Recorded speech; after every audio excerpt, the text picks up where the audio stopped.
नमस्कार दोस्तों, स्वागत है आप लोगों का आज की वीडियो में। आज हम लोग डिस्कस करेंगे ज्योग्राफी का एक टॉपिक जिसमें कि हम डिस्कस करेंगे लैंड फॉर्म्स। डिफरेंट तरह की लैंड फॉर्म्स के बारे में डिस्कस करेंगे, जैसे कि प्लेट्यू हो गया, केप हो गई, माउंटेन्स हो गए। इन सब के बारे में डिस्कस करेंगे आज।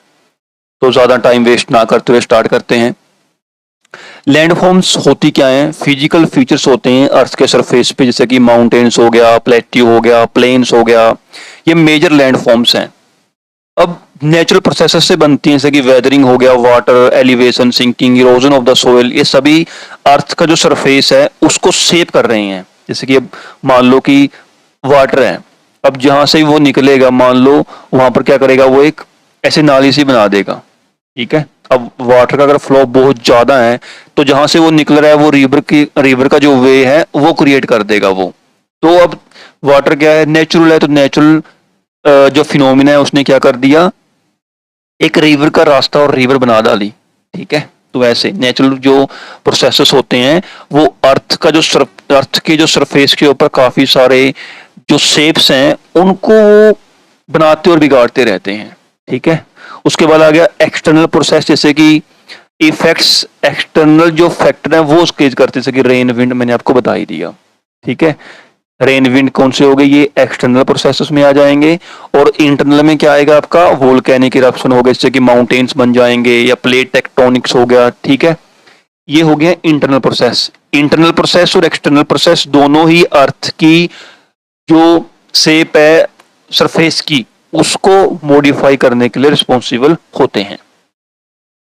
अर्थ की मूवमेंट दो तरह की है, एक एंडोजेनिक फोर्सेस होती है, दूसरी एक्सोजेनिक फोर्सेस होती हैं। एंडोजेनिक में सडन फोर्सेस आ जाएंगे, इसमें कि अर्थक्वेक आ गया, वोल्केनो आ गया, लैंडस्लाइड आ गया।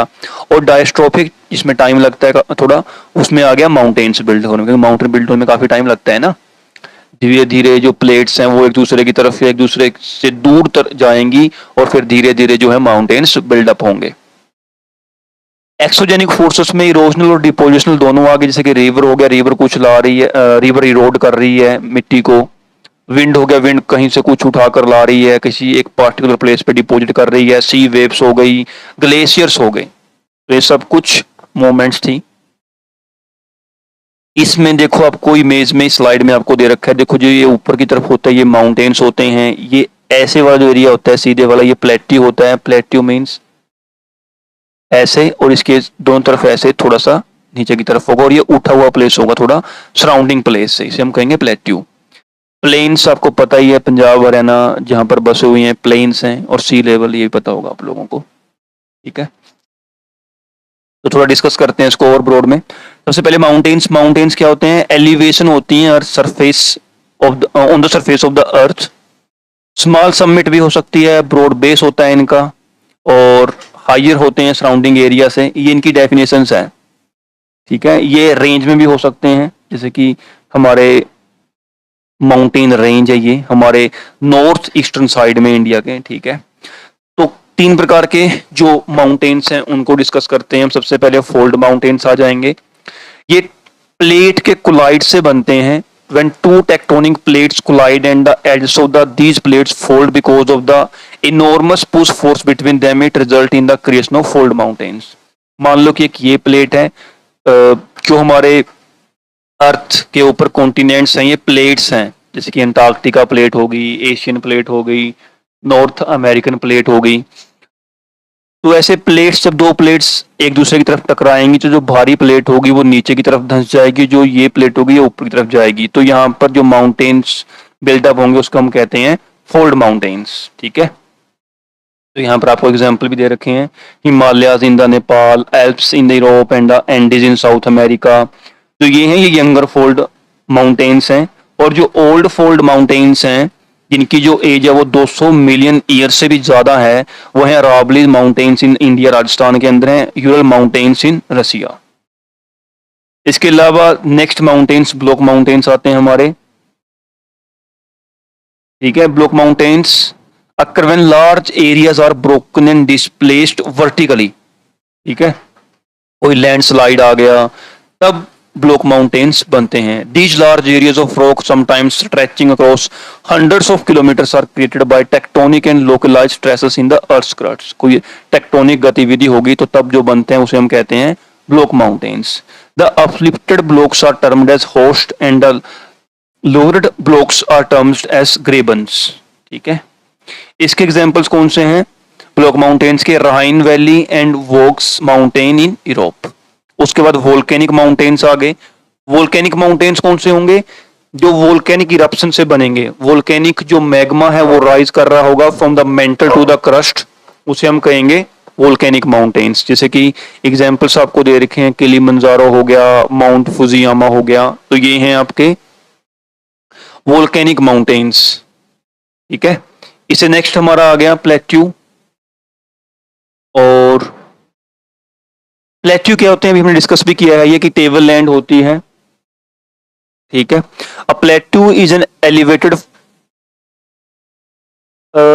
Flat land, it is a flat topped table land standing above the surrounding area. जैसे मैंने आपको बताया अभी कि ये मान लो आप, और इसके जो सराउंडिंग एरिया है उससे थोड़ा सा उठा हुआ एरिया है, उसे हम कहते हैं plateau.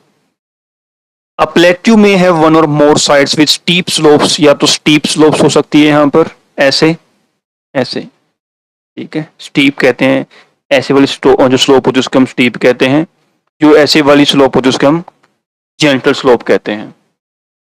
The Deccan Plateau of India is one of the oldest plateaus. African Plateau is famous for gold and diamond mining. In India, huge reserves of iron, coal and manganese are found in the Chotanagpur Plateau. जो plateau होते हैं वो काफी ज्यादा rich होते हैं mineral deposits में। उसके बाद प्लेन्स आ गया। प्लेन्स आपको बता दिया कि लार्ज स्ट्रेच ऑफ लैंड होते हैं, फ्लैट लैंड होती है, जैसे कि जहां पर हरियाणा और पंजाब बसे हुई हैं, ये क्या है आपके प्लेन एरिया ही हैं। ठीक है, they are generally not more than 200 meters above the mean sea level, ज्यादा ऊंचाई पर नहीं होते। जैसे कि प्लेट्यू होते हैं, प्लेट्यू ऊंचाई पर होते हैं, लेकिन जो प्लेन एरिया होते हैं वो इतने ऊंचाई पर नहीं होते। इसे next valleys. Valleys are the low lying area between two mountains और हिल्स। जैसे कि मान लो कि आप एक तो ये हिल है और यहाँ पर एक ये हिल है, तो ये वाला जो एरिया होगा यहाँ पर, ये कौन सा होगा? ये वैली वाला एरिया होगा। ठीक है, when the river flows down the mountain sided and hillsides, it wears off the rock and soil. Over a period of time, the water carves out V-shaped valleys. These groups get deeper and wider, finally forming lowland area called valleys. यहाँ से water आ रहा है तो एक valley को create कर देगा, ये मैंने डिस्कस कर लिया आपके साथ। ठीक है, उसके बाद इसमें कुछ और भी दे रखा है, देखो valleys formed by glaciers are U shaped valleys, valleys formed due to the effect of erosion are V shaped valleys. और the climate in the valleys is pleasant and favourable for living, hence many civilizations in ancient times were found in valleys where there were rivers flowing making water available for the people. जैसे कि Indus valley civilisation जो थी वो river Indus के पास रहती थी। ठीक है, और ये इंडस के बारे में हम लोग पढ़ेंगे, अभी हमारी मॉडर्न हिस्ट्री चल रही है, एंशिएंट में हम लोग इसके बारे में जरूर पढ़ेंगे और बड़ा ही इंटरेस्टिंग टॉपिक है ये। खैर नेक्स्ट टॉपिक पे चलते हैं। आइलैंड्स क्या होते हैं हमारे? कोई भी एक पीस ऑफ लैंड है जिसको चारों तरफ से वाटर ने सराउंड कर रहा है, उसके हम कहते हैं आइलैंड्स। जैसे कि अंडमान एंड निकोबार आइलैंड हो गया हमारा, लक्षद्वीप आइलैंड हो गया हमारा, तो ये क्या है? आइलैंड्स हैं। कॉन्टिनेंट ऑफ ऑस्ट्रेलिया एक आइलैंड है। Islands are form due to the volcanic activity और due to the hot spots in the lithosphere. Coral islands are formed when the skeleton material of the corals piles up over a long period of time. Beautiful लगते हैं बहुत ज्यादा coral जो islands होते हैं। ये coral reefs, coral के बारे में हम लोग पढ़ेंगे अभी आगे जाकर। इसके बाद नेक्स्ट देखते हैं डिजर्ट्स। ये तो आपको पता ही है मरुस्थल के बारे में, तो ठीक है। दो तरह के मरुस्थल होते हैं, बट ये आपको बता देता हूं मैं, एक हॉट डेजर्ट होते हैं, एक कोल्ड डेजर्ट होते हैं। हॉट डेजर्ट कौन से होते हैं? जिसमें रेती रेत होती है, और कोल्ड डेजर्ट कौन से होते हैं? इसमें जहां पर आइसी आइस होती है। ठीक है जी, ये देखो दे भी रखा है। Hot deserts are vast areas of land that are covered with sand and dust. These areas receive little or no rainfall and are very dry. The animals found in the hot deserts are camels, snakes, lizards and rats. The Thar desert in India is a hot desert. Cold deserts are large area of land covered with snow.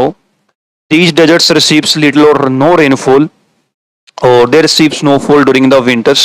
Animals such as penguins, whales, and fur seals survive in the cold deserts. ये मैंने आपको बता ही दिया वैसे। The Antarctica is the world's biggest cold desert. ठीक है, से नेक्स्ट देखते हैं peninsula. Peninsula is a piece of land जिसको कि तीन तरफ से वाटर सराउंड करता है और एक तरफ उसके लैंड होती है। जैसे कि इंडिया का सदर्न पार्ट ले लो आप लोग, अब यहां पर क्या है, और यहां पर भी वाटर है, यहां पर भी वाटर है, यहां पर Arabian sea, bay of Bengal और इंडियन ओशन, तीनों तरफ क्या है, वाटर ही वाटर है। और ये क्या है, तो पेनिनसुला बन जाएगा, इसे हम कहेंगे इंडियन पेनिनसुला। ठीक है, cape, cape is a part of land extending into a water body. ऐसे मान लो कि ये लैंड का एक पीस है और इसका ये एक ऐसे, और यहाँ पर क्या है, पानी ही पानी, इसे हम कहते हैं cap. Isthmus, an isthmus is a narrow stretch of land which joins two large land masses. Example, the Isthmus of Panama. दो बड़े लैंड मासेस को जोड़ रहा है उसे हम कहते हैं इस्टमस। जैसे कि ये एक लैंड मास है और ये एक लैंड मास है, इन दोनों लैंड मासेस को एक नैरो लैंड मास जोड़ रहा है, जो ये वाला है, जो लाइन है ये, इसे हम कहेंगे इस्टमस। ठीक है, तो ये कुछ लैंड फॉर्म्स थी जो हमने डिस्कस की।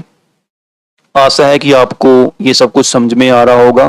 कुछ भी आपको प्रॉब्लम हो, किसी भी टॉपिक पे आपको वीडियो चाहिए हो, तो आप हमें मेल कर सकते हो, डीएम कर सकते हो इंस्टा पे। ठीक है, और बहुत जल्दी मिलते हैं एक नई वीडियो के साथ। तब तक के लिए आप लोगों का टाइम देने के लिए बहुत बहुत धन्यवाद।